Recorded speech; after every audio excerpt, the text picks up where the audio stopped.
আলহামদুলিল্লাহ আলহামদুলিল্লাহ নাহমাদুহু ওয়া নুসাল্লি আলা রাসূলিহিল কারীম ওয়া আলা আলিহি ওয়া আসহাবিহি আজমাইন। সম্মানিত বাংলাদেশ বয়লার পরিচালক পরিষদে আজকের ইফতার মাহফিলের সভাপতি ও দূর দূরান্ত থেকে আগত আমার প্রাণ প্রিয় ভাই বন্ধুগণ, আসসালামু আলাইকুম ওয়া রাহমাতুল্লাহ। ওয়ালাইকুম আসসালাম ওয়া রাহমাতুল্লাহ।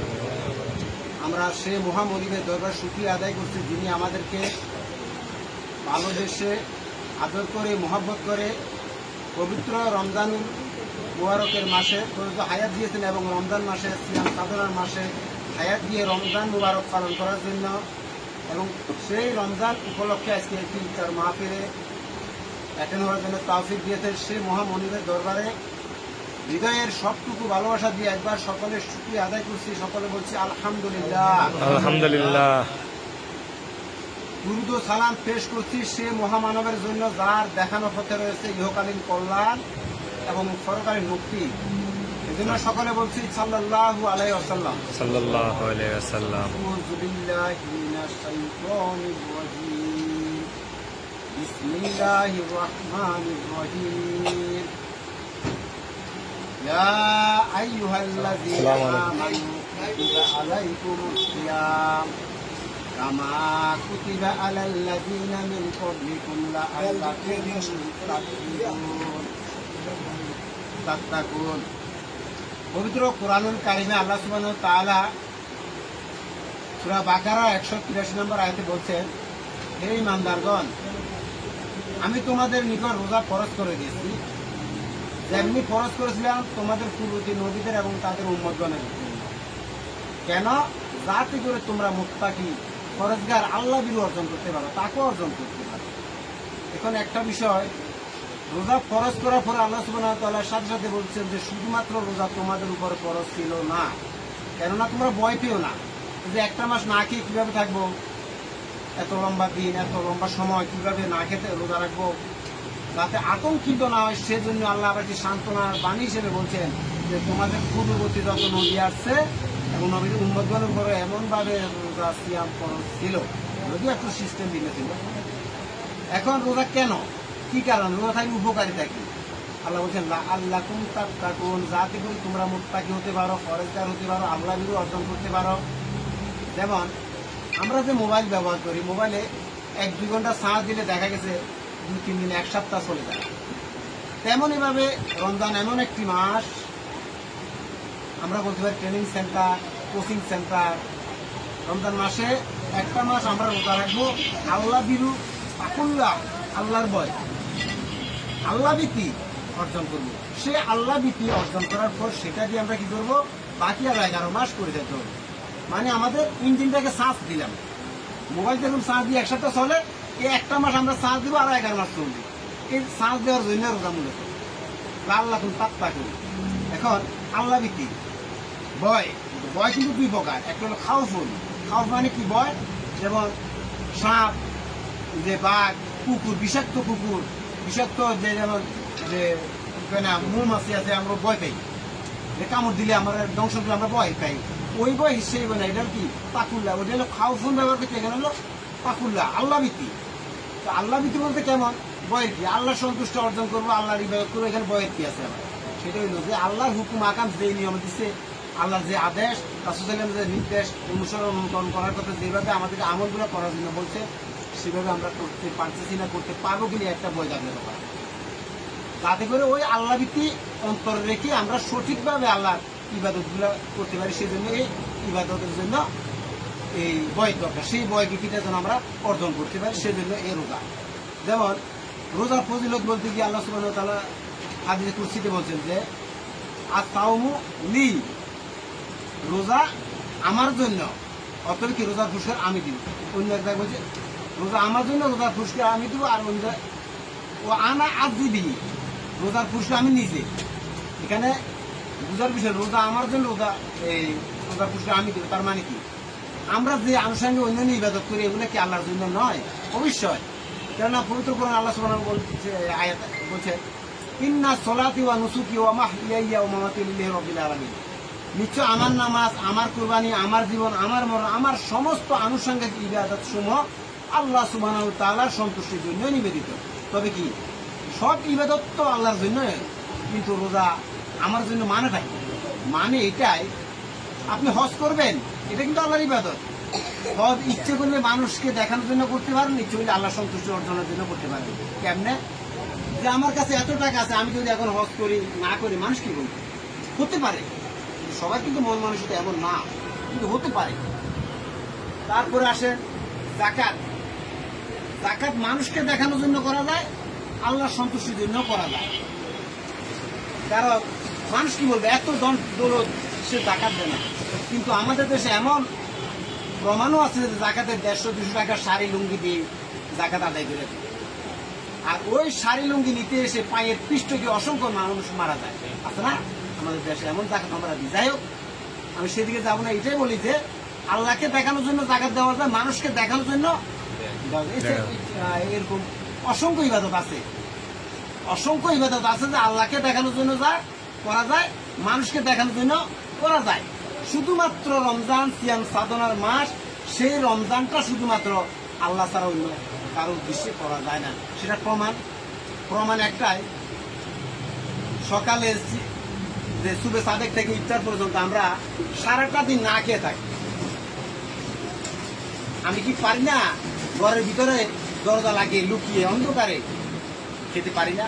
খাই না কেন? আল্লাহ দেখছেন, আল্লাহ দেখছেন এই ভয়ে খাই না। আমি গোসল করতে গিয়ে পুকুরে ডুব দিয়ে পানি খেতে পারি না? আর আমি যদি ইচ্ছে করে বাথরুমে গিয়ে কি খাইতে পারি না? পারি, কিন্তু খাই না কেন? আল্লাহ দেখছে। তদ্রুপ রমজান মাসে যেভাবে আল্লাহ দেখছে বলে আমরা সারাদিন না খেয়ে থাকি। এখান থেকে শিক্ষা গ্রহণ করে আমাদেরকে বাকি 11 মাসও আল্লাহ দেখছেন। আমি সুদ খাবো, আল্লাহ দেখছেন। আমি ঘোষ খাবো, আল্লাহ দেখছেন। সুদের আইন পাশ করবো, আল্লাহ দেখছেন। আমি মদের আইন পাশ করবো, আল্লাহ দেখছেন। মদ খাইছি, আল্লাহ দেখছেন। মদ বিক্রি করছি, দেখছে কে? আল্লাহ। অতএব এখান থেকে রমজান মাস থেকে সেই শিক্ষা নিয়ে বাকি 11 মাস আমাদেরকে পরিচালিত করতে হবে। করার জন্য এই রমজান দেওয়া, রমজানের শিক্ষা গ্রহণ করার জন্য। তাহলে আল্লাহ কুম তাত্তাকুন, আল্লাহ ভীতি অর্জন করা।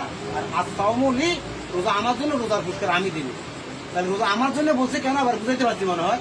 আর রোজার পুরস্কার আমি দেবো, এটার মধ্যে একটা গুণ আছে। সেটা হলো, একজন ম্যানেজার আপনাকে যদি দেয় অবাক কেন্দ্র যে কোনো কিছু দান করে মালিক পক্ষ থেকে দিল, সেখানে কিন্তু একটা হিসাব নিকাশ আছে। এক্সেস কিছু করলে কিন্তু এটা উপরে আরেকজন আছে জবাবদিহি করায়। আর মালিক যদি নিজ হাতে দেয়, তা এর উপরে কেউ আছে জবাবদিহি,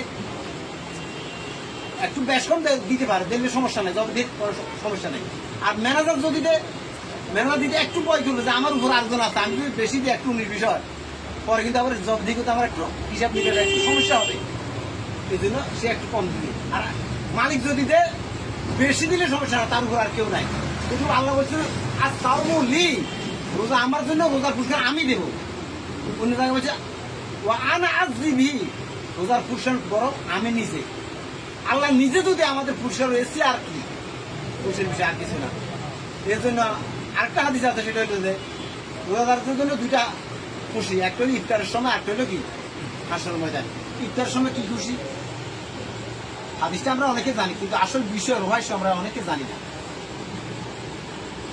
2টা খুশি রোজাদারের জন্য, একটা হলো ইফতার সময়, একটা হলো হাসরের ময়দানে বলা হচ্ছে। ইফতার সময় যে রোজার এত ফজিলত, রোজার এত ফজিলত ভাষা দিয়ে প্রকাশ করা যাবে না। এমন গুরুত্বপূর্ণ একটা ইবাদত, সে রোজা। আল্লাহর হুকুম আমি আল্লাহর নির্দেশিত পথে, আল্লাহর নিয়ম কানুন অনুযায়ী পালন করতে পেরে ইফতার করতে আসছি। ইফতার সময় এসছে বড় খুশি। আর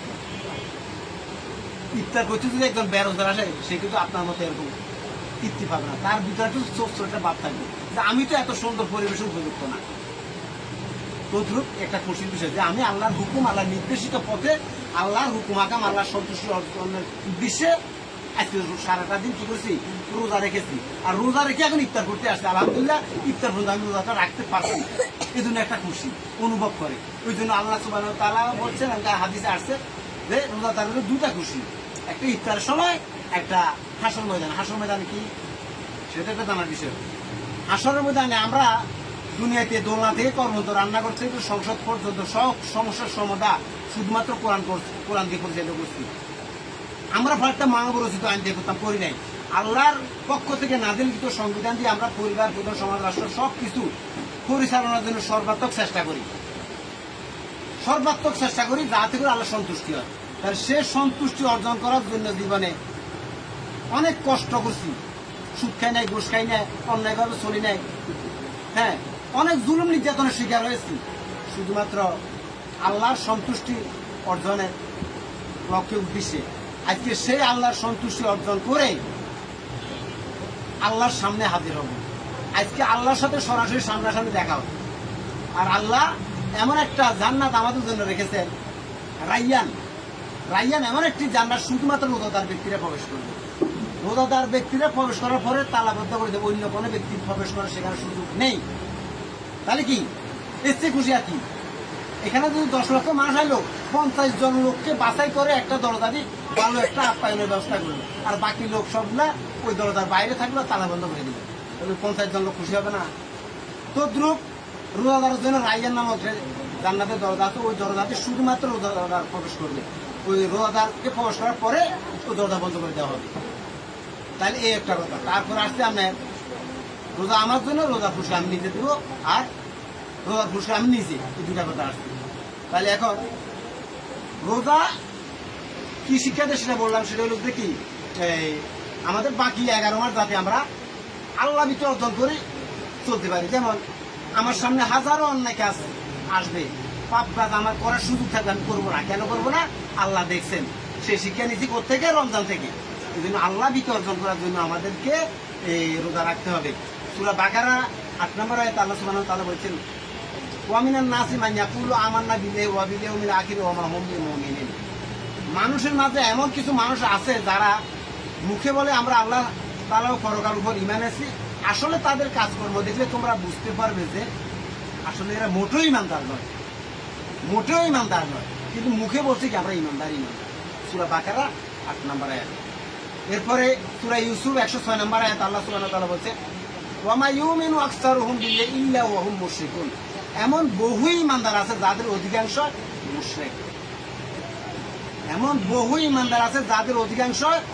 মুশরিক। আমরা তো মনে করছি দাড়ি টুপি জুব্বা সবই আছে আমার কাছে, আমার চেয়ে আল্লাহ, আমার চেয়ে মোমেন ব্যক্তি বাংলাদেশের মধ্যে আরেকজনও নেই। মনে হচ্ছে চেহারা স্বরূপ জুব্বা জাব্বা দেখি মনে হচ্ছে জান্নাত ওয়াজিব হয়েছিল, আর জান্নাত থেকে বের হয়ে মাত্র আসছে, এমন মনে হয় আমাদেরকে দেখি। কিন্তু বাংলাদেশের যে আমল দাড়ি টুপি জুব্বা, এই দাড়ি টুপি জুব্বা দেখে যদি আল্লাহ জান্নাত দিত, তাহলে আবু জাহেল, আবু লাহাব, ইতবা, সাহিবা তারা কি করছিল? আব্দুল্লাহ বিন উবাই কি করছিল? সে আরো বেশি হকদার জান্নাত পাওয়ার। অর্থাৎ বিষয়টা এমন না। বিষয়টা কেমন? বিষয়টা আমল দেখে আল্লাহ সুবহানাহু ওয়া তাআলা এইবার আপনাকে জান্নাত দিবে, আপনার দাড়ি টুপি জুব্বা দেখে নয়। যদিও এগুলা ইবাদতের একটা অংশ। হ্যাঁ, আপনার হাদিস মানলে, যেমন আমরা স্কুলে যাই, শিক্ষক কি পড়ায়? বই পড়ায়। বইকে বোঝানোর জন্য শিক্ষক কিছু পার্সোনালিটি কথা বলে। তদ্রুপ আমাদের গাইড বুক হলো পবিত্র কোরআনুল কারীম। ওই কোরআন মানতে হবে। ওই কোরআন মানতে গিয়ে, কোরআন বুঝতে গিয়ে আমাদের হাদিসের অবশ্যই দরকার আছে, হাদিসের অবশ্যই প্রয়োজন আছে। হাদিস হলো কোরআনের ব্যাখ্যা। তদ্রুপ দাড়ি টুপি জুবে এগুলো অবশ্যই দরকার। এগুলো রাখলে কি ইবাদতে অনেকটা মনোযোগী হয়। যেমন আপনার কাছে যদি দাড়ি থাকে, পাঞ্জাবি থাকে, আপনি একটা সিগারেট খাইতে রাস্তায় চিন্তা চাইতো না, বেঞ্চে কাজ করবে। আর আপনার মধ্যে যদি বেঞ্চ না থাকে, সেটা তো কিছু করার নেই। এমন লোক আছে বেঞ্চ ছাড়া। কিন্তু পবিত্র কোরআনে সূরা আনফালের 5 নম্বর আয়াত বলছে, ইন্না শাররাদ দাওয়াবি ইনদাল্লাহি সুম্মুল বুকুল্লাযিনা লা ইয়াকিলুন। আল্লাহর কাছে নিকৃষ্টতম বধির ও বোবা লোক হলো তারা যারা জ্ঞান বুদ্ধি কাজে লাগায়। তো আপনার যদি জ্ঞান না থাকে, দাড়ি টুপি জুব্বা সব লাগাইও আপনি সুযোগ খাইতে পারবেন, গোশও খাইতে পারবেন, অসংখ্য অপকর্ম আপনি করতে পারবেন। কিন্তু আল্লাহকে আল্লাহ একটা ব্রেন দিছে, আকেল দিছে। সূরা আনফাল 5 নম্বর আয়াত। এই জন্য আসুন আমরা আল্লাহ ভিতরে অর্জন করি পবিত্র রমজানের, পবিত্রতা রমজান থেকে আমরা শিক্ষা গ্রহণ করি। এরপর আল্লাহ সুবহানাহু ওয়া তাআলা বলছেন যে আনকাবুতের 2 নম্বর আয়াত, আহাসিবান নাসু আন ইয়াতরুকু আন ইয়াকুলু আমান্না ওয়া লা ইফতানুন। মানুষরা কি এটা মনে করে নিয়েছে যে ঈমান এনেছি বললে তাদেরকে ছেড়ে দেওয়া হবে, তাদের কোনো রকম পরীক্ষা করা হবে না? আছে না? আমরা অনেকের বলি। আসলে কি আমরা পরীক্ষা যদি না দিই, স্কুল সার্টিফিকেট পাওয়ার আশা করতে পারি? খালি স্কুলে ভর্তি হইলাম, কিন্তু আমি না, স্কুল ভর্তি হলে আপনাকে সার্টিফিকেট দিবে না, পরীক্ষার প্রয়োজন আছে। তেমনি আল্লাহ সুবহানাহু ওয়া তাআলা সূরা আনকাবুতের 2 নম্বর আয়াত বলছেন, আহাসিবান নাসু আন ইউতরাকু আন ইয়াকুলু আমান্না ওয়া হুম লা ইফতানুন। মানুষের কি এটা মনে করে নিয়েছে যে ঈমানের কি বললে তাদেরকে ছেড়ে দেওয়া হবে, তাদের কোনো রকম পরীক্ষা করা হবে না? এরপরে সূরা বাকারা 270 নম্বর আয়াত আল্লাহ সুবহানাহু ওয়া তাআলা বলেন, আম হাসিবতুম আন তাদখুলুল জান্নাহ, তোমরা কি মনে করছো এমনি এমনি জান্নাতে যাবে? না। তবে কেমনে জান্নাতে যেতে হবে সেটা সূরা বাকারার 155 নম্বর আয়াত, সূরা বাকারার 155 নম্বর আয়াত আল্লাহ সুবহানাহু ওয়া তাআলা বলেছেন, ওয়ালা নাবলুওয়ান্নাকুম বিশাইইম মিনাল খাউফি ওয়াল জুই ওয়া নাকসিম মিনাল আমওয়ালি ওয়াল আনফুসি ওয়াস সামারাত ওয়া বাশশিরিস সাবিরিন। আমি তোমাদের অবশ্যই পরীক্ষা করব, আমি তোমাদের অবশ্যই ঈমানের দাবিতে পরীক্ষা করব। কখনো ভয় ভীতি, কখনো ক্ষুধানার, কখনো সন্তানাদি, কখনো ফসলাদি, কখনো অসংখ্য জুলুম নির্যাতনের শিকার নিয়ে আমি তোমাদেরকে পরীক্ষা করব। যারা ধৈর্যের সাথে ঈমানের দাবি পূরণ করবে, ধৈর্যশীল হিসেবে পরিচয় দিবে, ঈমানের দাবি পূরণ করবে, ওই সমস্ত ধৈর্যশীলদের জন্য জান্নাতের সুসংবাদ দাও। এরপর আল্লাহ সুবহানাহু ওয়া তাআলা সূরা মুলকের 2 নম্বর আয়াত বলছেন, আল্লাযী খালাকাল মাউতা ওয়াল হায়াতা লিয়াবলুয়াকুম আইয়ুকুম আহসানু আমালা ওয়া হুয়াল আজিজুল গাফুর। আল্লাহ বলছেন, আমি তোমাদেরকে মৃত্যু এবং জীবন এই দুটি বস্তু দিয়ে পৃথিবীতে প্রেরণ করেছি। কেন? যাতে করে আমি দেখে নিতে পারি তোমরা পৃথিবীতে গিয়ে কতটুকু আমলের দিক দিয়ে কতটুকু অগ্রগামী হও, কি পরিমাণ আমল করো, কি পরিমাণ আমার ইবাদত করো, সেই বিষয়টা দেখার জন্য শুধুমাত্র আমি তোমাদেরকে মৃত্যু এবং জীবন এই দুটি বস্তু দিয়ে প্রেরণ করে আছি। এরপরে আল্লাহ সুবহানাহু ওয়া তাআলা সূরা নিসা 76 নম্বর আয়াত আল্লাহ সুবহানাহু ওয়া তাআলা বলেছেন, আল্লাযিনা আমানু ইউকাতিলুনা ফি সাবিলিল্লাহ ওয়াল্লাযিনা কাফারু ইউকাতিলুনা ফি সাবিলিত তাগুত। যারা ঈমানদার তাদের চেষ্টা সাধনা থাকবে মানুষের কল্যাণে, আল্লাহর সন্তুষ্টির উদ্দেশ্যে, আর যারা কাফের তাদের চেষ্টা সাধনা থাকবে তাগুতকে খুশি করার জন্য, ইসলাম বিরোধী শক্তি সমূহকে খুশি করার জন্য। এরপরে আল্লাহ সুবহানাহু ওয়া তাআলা সূরা তাওবা 119 নম্বর আয়াতে বলছেন, ইয়া আইয়ুহাল্লাযিনা আমানু তাকুল্লাহ ওয়া কুলু কাওলান সাদীদা, ইয়া আইয়ুহাল্লাযিনা আমানু তাকুল্লাহ ওয়া কুনু মা'আস সাদিকিন। হে ঈমানদাররা, তোমরা আল্লাহ তাআলাকে ভয় করো আর সত্যবাদী সৎ লোকদের সাথী সঙ্গী হও। সূরা তাওবার 119 আল্লাহ বলছেন, হে ঈমানদাররা, তোমরা আল্লাহকে ভয় করো। আল্লাহকে ভয় করে কি করো? আল্লাহকে ভয় করে কি করো? সত্যবাদী সৎ লোকদের বন্ধু বানাও। কারণ অসৎ লোকের সাথে চললে তুমি খারাপ হবে। একটা বাংলা প্রবাদ আছে না, সৎ সঙ্গ স্বর্গে বাস, অসৎ সঙ্গ সর্বনাশ।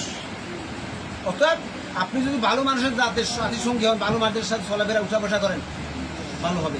আতরওয়ালার সাথে চললে আতর একটু লাগবে, কয়লাওয়ালার সাথে চললে কয়লা একটু লাগবে। অতএব আল্লাহ বলছেন কি, হে ঈমানদাররা, তোমরা আল্লাহকে ভয় করো আর সত্যবাদী সৎ লোকের সাথী সঙ্গী বানাও। এরপরে সূরা নিসা আল্লাহ সুবহানাহু ওয়া তাআলা 144 নম্বর আয়াতে বলছেন, ইয়া আইয়ুহাল্লাযিনা আমানু লা তাত্তাখিযুল কাফিরুনা আউলিয়া মিন দুনিল মুমিনিন। হে ঈমানদাররা, তোমরা ঈমানদারদেরকে বাদ দিয়ে কাফেরদেরকে বন্ধু রূপে গ্রহণ করিও না। এখন ঈমানদার কাফের কারা? সূরা মাইদা 44, 45, 47 আল্লাহ সুবহানাহু ওয়া তাআলা বলেছেন, ওয়া মাল্লাম ইয়াকুম বিমা আনজালাল্লাহু ফাউলাইকা হুমুল কাফিরুন। যারা আল্লাহর বিধান অনুযায়ী নিজে চলে না, পরিবার পরিজন চালায় না, সমাজ রাষ্ট্র পরিচালিত করার চেষ্টা করে না, এরা হইল কাফের। ওয়া মাল্লাম ইয়াকুম বিমা আনজালাল্লাহু ফাউলাইকা হুমুল কাফিরুন ওয়া মাল্লাম ইয়াকুম বিমা আনজালাল্লাহু ফাউলাইকা হুমুল জালিমুন ওয়া মাল্লাম ইয়াকুম বিমা আনজালাল্লাহু ফাউলাইকা হুমুল ফাসিকুন। যারা আল্লাহর বিধিবিধান অনুযায়ী নিজেরা চলে না, পরিবার পরিজনকে চালায় না, সমাজ রাষ্ট্র পরিচালিত করে না, তারা কাফের, জালেম, ফাসিক। সূরা মাইদা 44, 45, 47। এরপরে সূরা হুজরাতের 49 নম্বর সূরা 15 নম্বর আয়াত আল্লাহ সুবহানাহু ওয়া তাআলা বলেছেন, ইন্নামাল মুমিনুনা আল্লাযিনা আমানু বিল্লাহি ওয়া রাসূলিহি সুম্মা লাম ইয়ারতাবু ওয়া জাহাদু বিআমওয়ালিকুম ওয়া আনফুসিকুম যালিকুম খায়রুল লাকুম ইন কুনতুম সাদিকুন। হে ঈমানদাররা, সত্যিকার অর্থে ঈমানদার হলো তারা, সত্যিকার অর্থে ঈমানদার হলো তারা যারা নামাজ কায়েম করে, যাকাত দেয়, আল্লাহর সন্তুষ্ট, আল্লাহ তাআলার উপর ঈমান আনার পর সামান্যতম সন্দেহ পোষণ করে না, এই সমস্ত লোকরা হইল সাদিকিন, সৎ লোক, মুমিন। আল্লাহ বলছেন কি, আল্লাহর কাছে সত্যবাদী সৎ লোক হলো তারা যারা আল্লাহ তাআলার উপর ঈমান আনার পর সামান্যতম সন্দেহ পোষণ করে নাই, নামাজ কায়েম করে যাকাত দেয়, এবং কি নামাজ কায়েম করে যাকাত দেয় আর আল্লাহর উপর ঈমান আনার পর সামান্যতম সন্দেহ পোষণ করে না, এরা হলো একনিষ্ঠ সত্যবাদী। 17 সূরা হুজরাতের 15 নম্বর আয়াত। সূরা আনফালে বলছে ইন্নামাল মুমিনুনা আল্লাযিনা ইযা যুকিরাল্লাহু ওয়াজিলাত কুলুবুহুম ওয়া ইযা তুলিয়াত আলাইহিম আয়াতুহু যাদাতুহুম ঈমানা ওয়া আলা রাব্বিহিম ইয়াতাওয়াক্কালুন। আল্লাহ বলছে ঈমানদার তো তারা, মুমিন তো তারা যাদের সামনে আল্লাহর কথা বললে হৃদয় কম্পিত হয়ে উঠে, তাদের সামনে আল্লাহর কথা বললে হৃদয় কম্পিত হয়ে উঠে, আর তাদের সামনে কোরআনের তেলাওয়াত করলে, কোরআনের আলোচনা করলে তাদের ঈমান আর বৃদ্ধি পায়। তদুপরি তারা আল্লাহ তাদের কাজে কর্মে সকল স্তরে সকল ক্ষেত্রে আল্লাহ ছাড়া কারোর প্রতি ভরসা করে না, মানে প্রত্যেক কাজ করার সময় আল্লাহর উপর কি ভরসা করে চলে। সূরা আনফালের 2 নম্বর আয়াত। এরপরে সূরা বাকারা 145 হচ্ছে